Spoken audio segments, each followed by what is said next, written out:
TNI dan Rusia perkuat pasukan. NATO dan Cina menyusun rencana menjijikan.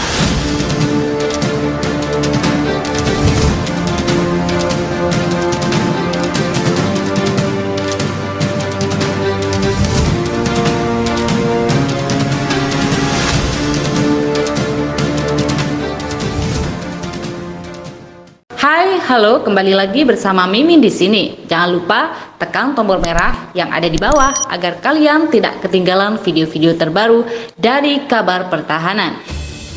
Seiring dengan pergeseran kepentingan politik dan keamanan di seluruh dunia, hubungan antara Rusia dan NATO North Atlantic Treaty Organization semakin memburuk selama beberapa tahun terakhir. Meskipun NATO didirikan pada tahun 1949 sebagai aliansi militer untuk melindungi anggotanya dari ancaman militer, hubungan antara NATO dan Rusia semakin tegang.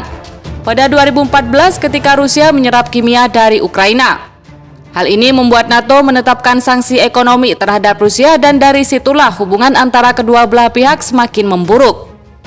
Rusia dan NATO saling menuduh satu sama lain melakukan provokasi dan memperkuat posisi militer di dekat perbatasan masing-masing. Kedua belah pihak juga terlibat dalam pertempuran di Suriah, dengan Rusia mendukung pemerintah Suriah dan NATO mendukung kelompok pemberontak. Pada akhirnya konflik antara Rusia dan NATO semakin memanas dan mengakibatkan meningkatnya ketegangan di dunia internasional. Karena kompleksitas dan kepentingan geopolitik yang terlibat konflik antara Rusia dan NATO tidak dapat diatasi dengan mudah. Seiring dengan meningkatnya keprihatinan tentang keamanan global, perundingan diplomatik yang lebih efektif mungkin perlu dilakukan untuk mempromosikan perdamaian dan stabilitas di kawasan tersebut. Rusia dan Cina memiliki hubungan yang kompleks dan berubah-ubah selama bertahun-tahun, meskipun keduanya memiliki sejarah yang panjang. Kadang-kadang berselisih satu sama lain, mereka juga memiliki kepentingan yang serupa dari beberapa hal, terutama dalam hal politik dan ekonomi. Pada tahun 1950-an, Rusia dan Cina memiliki hubungan yang dekat, karena mereka sama-sama negara komunis dan Rusia memberikan dukungan material dan ideologis kepada Cina dalam perjuangan melawan kapitalisme dan imperialisme Barat. Namun hubungan antara kedua negara memburuk pada tahun 1960-an karena perbedaan pandangan politik. Pada awal 2000-an hubungan antara Rusia dan Cina membaik karena keduanya menghadapi tantangan serupa dalam hubungan mereka dengan Barat. Rusia dan Cina mulai melakukan kerjasama dalam banyak bidang, termasuk perdagangan energi dan pertahanan.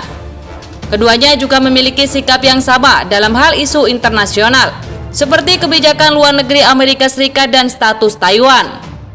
Namun meskipun hubungan antara Rusia dan Cina terus membaik selama beberapa tahun terakhir, konflik atau perang antara kedua negara dapat menimbulkan banyak dampak negatif bagi dunia internasional. Oleh karena itu penting bagi kedua negara untuk menjaga hubungan yang stabil dan berkelanjutan, serta menyelesaikan perbedaan mereka melalui dialog dan perundingan diplomatik yang efektif. Rencana menjijikan yang dibuat NATO saat ini adalah menyusun serangan mematikan di malam hari, dikala kesiagaan TNI dan Rusia sedang menurun.